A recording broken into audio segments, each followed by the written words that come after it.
Well, we all survived, didn't we? We're still here. We're still here. Hey, it's Alex D. up here in southeastern Ontario along the St. Lawrence River. I'm up here by Ogdensburg, New York. I'm a jewelry designer, and this is my podcast. And this is the Cannabis Goldsmith. If you've never heard it before, it's a show coming right out of my studio, right out of my design studio here in the Thousand Islands area of Ontario. And I talk about everything from my own process, my own art process, my own design process, to what I see out in the world as an artist and designer. So that's the whole story of this podcast, the Cannabis Goldsmith. So subscribe wherever you get your podcasts. It's free every week on Wednesday. If you're an artist, join me.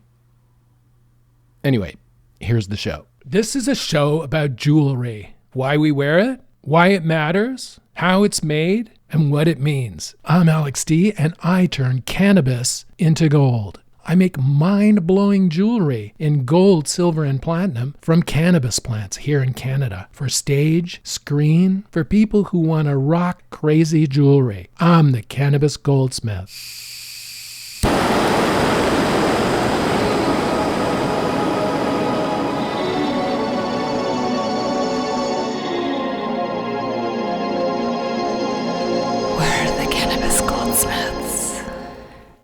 So, as always, the Canada Post strike happens at Christmas right now. So, right now we have a Canada Post strike. So, products, I can't offer free shipping on our products anymore. We're gonna have to FedEx them until the strike is over. I like using Canada Post because we're a Canadian company, and the Canada Post seems to serve me quite well here, right next to the United States. So. It's sad that they're not around and they're on strike, so we can still get product to you, but probably not by Christmas now. So anyway, give me an email. Email me, alexd@cannabisgoldsmith.com. And if you want any product made or designed, or even if you want to tell somebody at Christmas time that, you know what, because of the Canadian postal strike, your gift is not coming. However, Alex D is going to videotape it being made in the studio. So you get to see the whole product being made, your Christmas gift being made, it being polished, designed, and packaged and shipped off to you by FedEx, or hopefully the post office will be back by then. But anyway, that's how it works. So send me an email, and we'll communicate, and we'll make a product just for you. Each one of these pieces that we make here, whether it's a ring, an earring, a sterling silver hockey stick, 14 karat gold terp pearls, we make just the most unusual assortment of jewelry products here at Tribe. And each product is made here in Canada by us. So it's 100% Canadian, manufactured, designed, and sent out. And that's why we have permission to use Canada's National Precious Metals Mark, which is the sign of quality for Canadian jewelry. It's an indicator that our jewelry is made here in Canada and is 100% Canadian. So the Christmas sales are starting. Like up in this area, there's all kinds of craft sales, and they happen on the weekends now. We're having now two a day almost on the weekends, where these people in the community, the local community here, get together in a hockey arena or a school or some sort of building, and they bring their wares to sell, the crafts that they make. And I go to all these, as many as I can go to, because I want to see what's going on in the community and where artists are. I mean, generally this stuff that is sold is not art. Like, it's a mixture of stuff. Like, there'll be baked goods, and I'll go for baked goods. Like the last one I went to last week, I went looking for banana bread, or something really nice baked by somebody in the community. And I was hungry. I was looking for something to eat. So I went to this huge, our biggest, I think it's our biggest craft sale in the area here in Prescott. It's at the local high school, which is quite huge. And vendors, like hundreds of them, set up in all the hallways of the high school. And you just wander around the high school and see what people are selling. Lots of knitting, lots and lots of knitting, lots of signs, like painted signs. And I'm not sure if these are local. I think many of these the people who do the signs are importing them and reselling them. It sort of looks homemade, but it's not, I don't think. Because there's no differentiation. Like, I mean, if I went to the sale at the craft sale in Prescott, and I saw a table full of these like signs like Merry Christmas, or Our Happy Home, or whatever, you can get them at Winners, like, or at some other shop, like Target or whatever. If you're an American, you'll Walmart, you'll see signs like this, and so that doesn't really impress me at all when I go to a craft show. I don't like seeing that stuff because it seems like it's manufactured. So anyway, I went to this craft show looking for banana bread, really. I mean, but also to look at the crafts coming out of my community here. And I was wandering around, and I went late too, and some people were packing up. There was like an hour left in it, but I went and I got some nice cookies, which I double-fisted and ate while I walked around looking at stuff. And I saw one table. I mean, it stuck out. I could see it right down the hall. Like, there were all these other vendors on the side, but my eyes were drawn to this one vendor. A woman who makes coats out of wool blankets, upscaled wool blankets. Now, this woman is named Janet Stark, and I'm going to put she doesn't have a website even. She has a Facebook page, so I'm going to see if I can put a link to that in the show notes. Now, her coats are, I don't know if you're familiar with Hudson's Bay coats, or old kind of fur trimmed parkas made of wool. And what this woman, Janet Stark, does with coats is just magical. She does her use of color, like, and just like the stitching is so fine. Anyway, I could see this from 100 feet away. You could see these coats 100 feet away. They were just beautiful. And there was no sign of Janet. She was wandering around. I think she was wandering around the huge sale, just seeing what else was there. But I spoke to her husband briefly, who was tending her booth, and her table. And I spoke to him for a while. I said, "Look, these coats are just fantastic. They're just beautiful." And I had a close look at them. The stitching, like, Jesus, like. Now, if you ask how I know about stitching, it's my mom used to sew. My mother she used to make hats. She was like a milliner. She used to do very fine embroidery and like hand stitching. So I grew up watching her do this, right? And I know what good work looks like. And these coats, these are just beautiful. They're just beautiful. Like, a coat like this in Japan would go for like $2,000, but here it was like $350. And I was thinking, Jesus. And her husband said to me, people don't understand. They'll look at the price and they'll say $350. I can get a coat at Walmart for $99.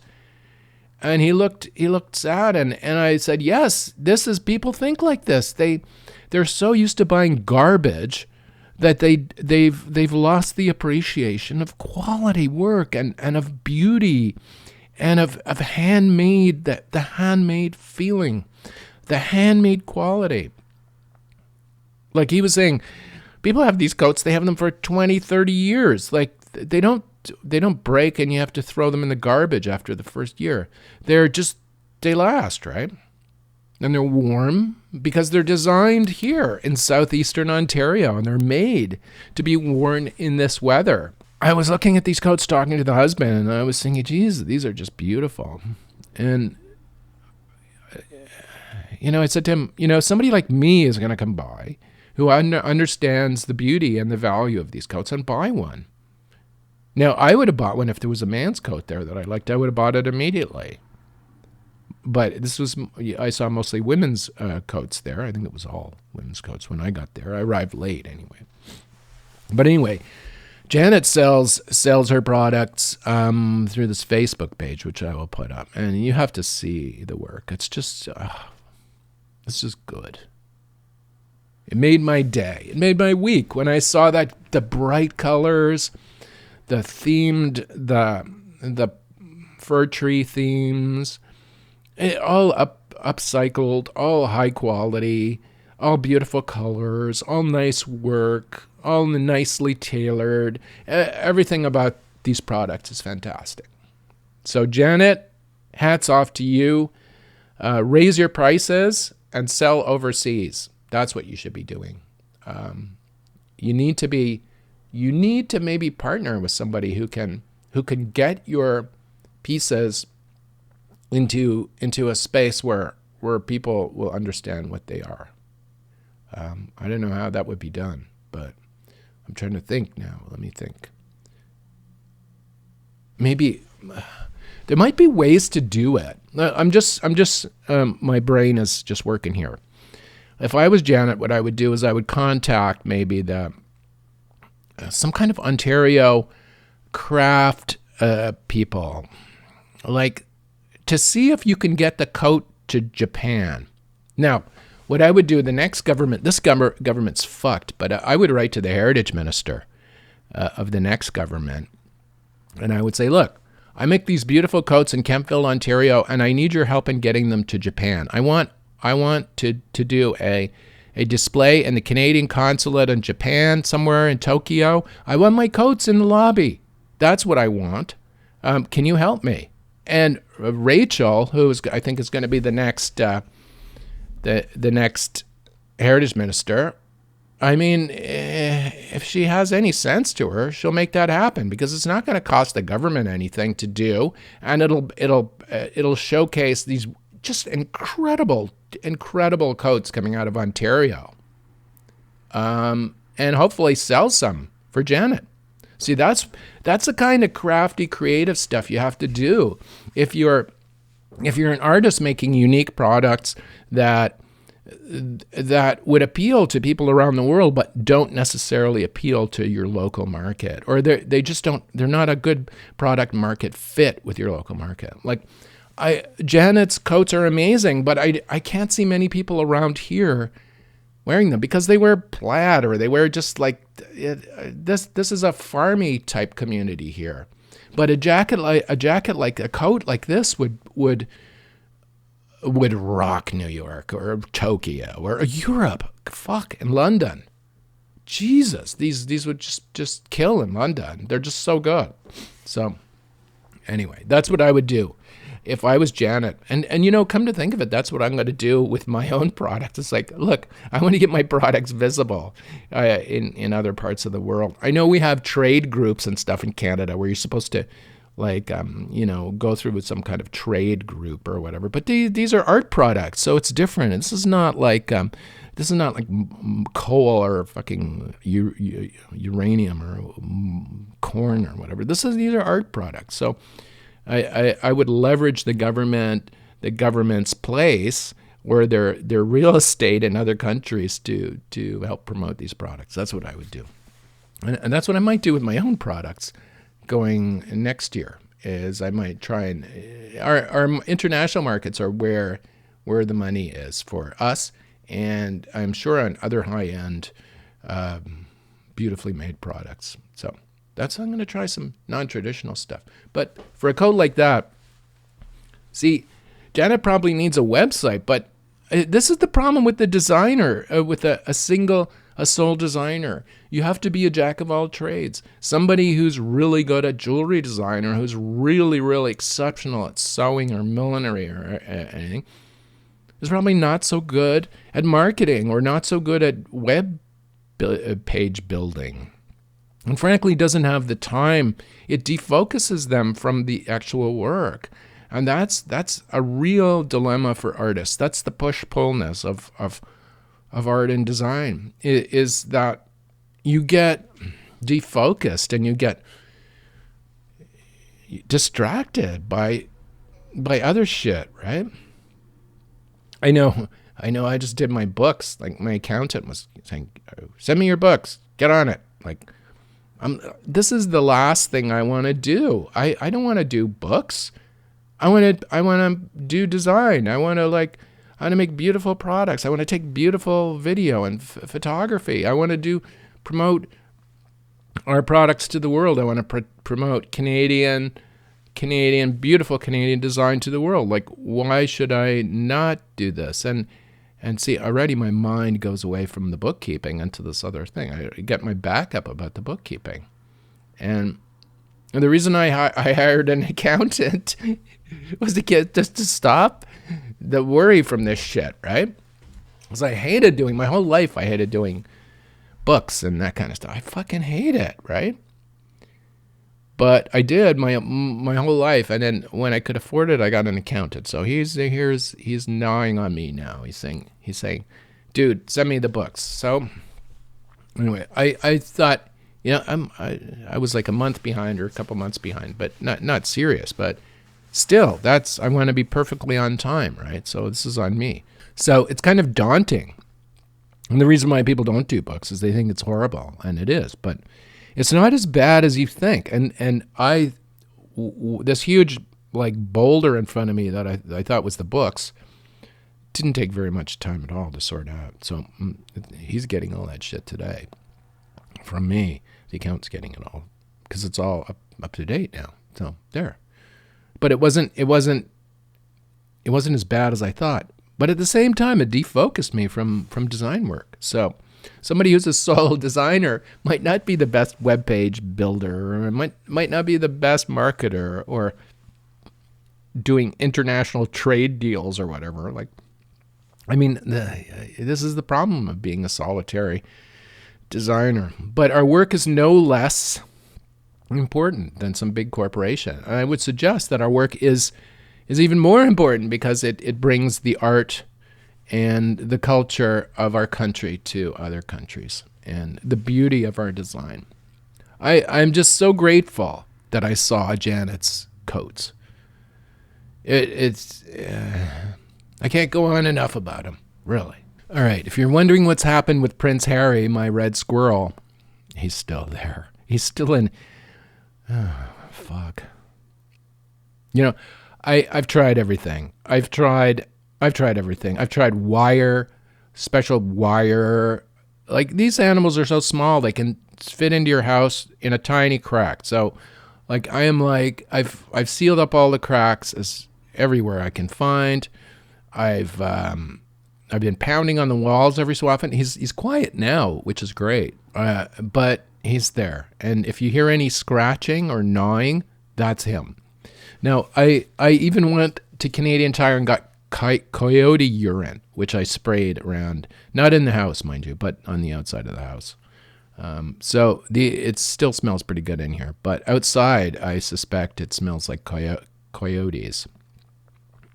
Anyway, that worked for a couple days. But these fuckers, they get acclimatized to whatever. I'm thinking, Harry, man.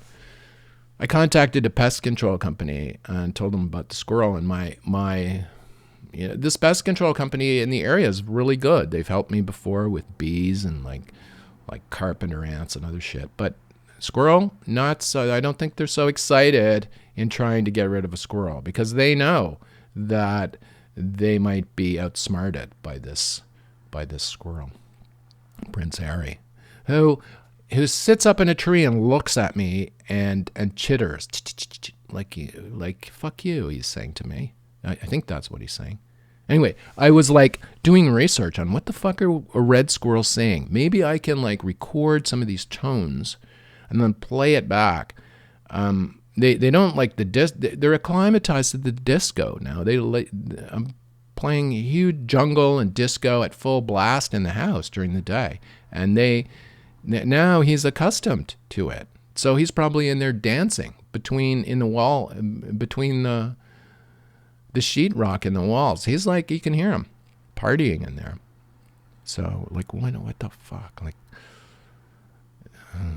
so I thought, like, maybe I'll do some research and see if I can record his calls and then play it back at full volume on these JBLs. Like, maybe that, if I can get a good alarm call, like, I was thinking, squirrels, they have to communicate somehow. They must have a get the fuck out of here, there's a coyote coming call. So that's what I was hoping for. So I was searching around, and I found this 50-page thesis on red squirrel communication, which was like fantastic. I was like, okay. It was from the 1970s, but I figure the 70s, this is when disco was launched. So there was kind of like, this might still have some validity, this research, I was thinking. Anyway, the first few paragraphs in the study say that, the red squirrel is a solitary animal and they're very territorial. I know all this stuff. But what I didn't know is that they communicate with their paws too. Not only do they make these chittering and groans, and they make like 5 or 6 distinctive sounds that the study, I read the whole study, that the red squirrel makes is they make these 5 or 6 specific sounds that the dude recorded with a parabolic microphone, and he even played back some of the sounds to them, and they worked as a repellent for a while, but again, the squirrel gets used to them, so it might not work for me. But anyway, what I learned about the red squirrel is Prince Harry is that not only the vocalizations are important, but the padding. They make padding with their feet on the bark of a tree. So like this they can do this with their feet on the tree, and it makes a sound, especially when they're moving. They can move at full speed and make this noise. So that's why if you have one in your wall, if you tap on the wall, they fucking hear that and they'll start getting active, right? They'll tap back at you. It's like, oh God, he's still there. Even after 2 months of full blast disco going at him, he's still there. He's tapping back. Like, what the fuck? Anyway, I went down to Brockville to talk to my publisher. I read a column in a local arts magazine. And I even wrote the last column about the squirrel, right? Prince Harry, about my ordeals with this fucker. Anyway, Kathleen says, "Oh, red squirrel, eh? Don't you hate it when they make that scratchy sound in the walls?" Like, see, she knows what they're about too, right? Like, fuck. Everyone who has who's had a red squirrel encounter knows that these fuckers are just like, they're fuckers. That's what they are. I'm sure you can tell now who's won this battle. Today, my battle continues with the red squirrel. The Christmas lights are up. The house looks great. The house looks great for the season. Our little hamlet has a Christmas parade this weekend, so I thought I'd get all the lights up and make the place look great, and it does. It looks so seasonal. We're supposed to be getting some snow, which would be nice for the Christmas parade, a little tiny Christmas parade here, too, in this small hamlet. Anyway, while recording this podcast, I just got this idea of, like, I'm going to reach out to see if I can utilize some of this real estate, some of the government's real estate in other countries as a venue for art, for local artisans to showcase their work. This is what I'm going to do. And this idea came to me right at the podcast, thinking about Janet Stark and her beautiful coats. There might be a channel here for that. There might be a channel. Okay. Anyway, today, what's happening today? I still have one plant to pack away. Everything's chopped and jarred and hanging, and all my again, Google, if you're crawling this podcast, adult Canadians can grow 4 cannabis plants legally in Canada, and this is what I'm doing. So anyway, 3 of them are put away for my own use for the year. And the fourth one is still hanging, but I'm going to put that one away too. So that'll be settled. I'm working on some designs still with belt buckles. I managed to capture two leaf casts that I think will make the rings that I need to send to Alberta. It was just a horrible year for ring leaves to use in ring designs, cannabis leaves for finger ring designs. It just wasn't a good year, but I think I managed to get a couple of leaves captured for this couple in Alberta. We'll see. I'll run some tests on them today and see what they look like. I'll make some plastic replicas just to see how they might look in metal. We do cast them in metal. That's on the agenda today. Also, I want to send a get well thing. I don't know if he's getting well, but David Lynch is apparently stuck at home now because of emphysema. He can't go anywhere. He's stuck in his studio. I hope he's still being creative. David, keep doing, keep being creative. And thank you for your masterclass on fucking on filmmaking. Thank you, dude. Thank you. Do more paintings. Come on, man. You're trapped at home, but you can paint. You can do something like that. Anyway, thank you for the advice on filmmaking, and I'm using it. The documentary film that I'm producing around the digitization of the Tribe photographic collection, which is going to the Toronto Archives when it's all completed. But I'm going to be recording video as I digitize this, and I'm still working on the how the documentary is going to come together, and because of all this learning I got from David Lynch, and I've got it down. I've got the documentary down. The shape of it is down. What it's going to be like is down.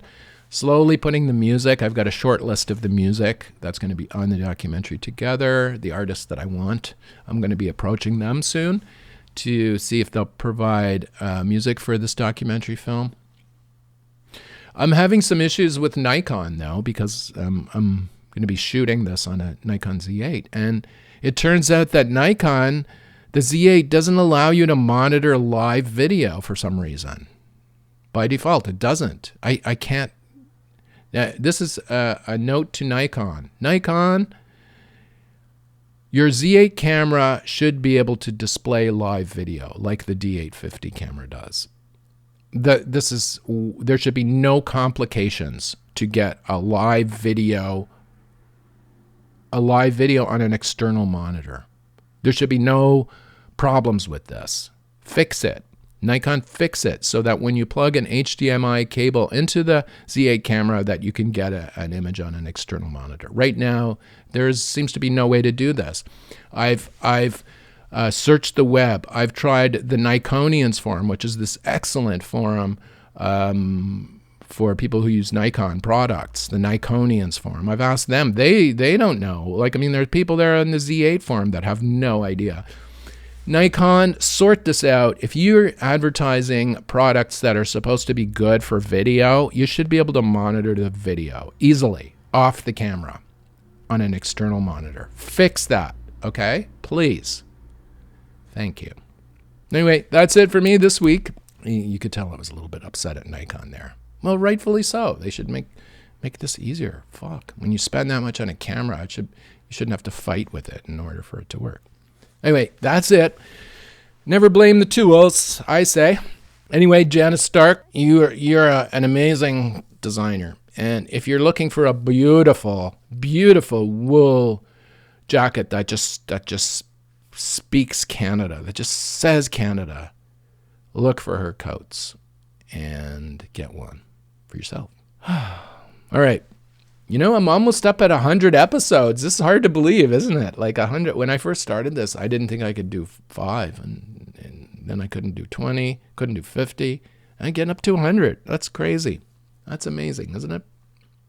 Thanks for joining me this week on the Cannabis Goldsmith. If you want us to make something special for you, just send me an email, alexd@cannabisgoldsmith.com, and we'll start talking. And I'll make a beautiful Canadian-made accessory or jewelry piece for you. The Cannabis Goldsmith is produced by Tribe Communications, Inc. in the Thousand Islands area of Ontario, Canada. You can see what we do at tribe.ca. Send us an email, alexd@cannabisgoldsmith.com. Thanks for listening, and we'll see you next week on the Cannabis Goldsmith.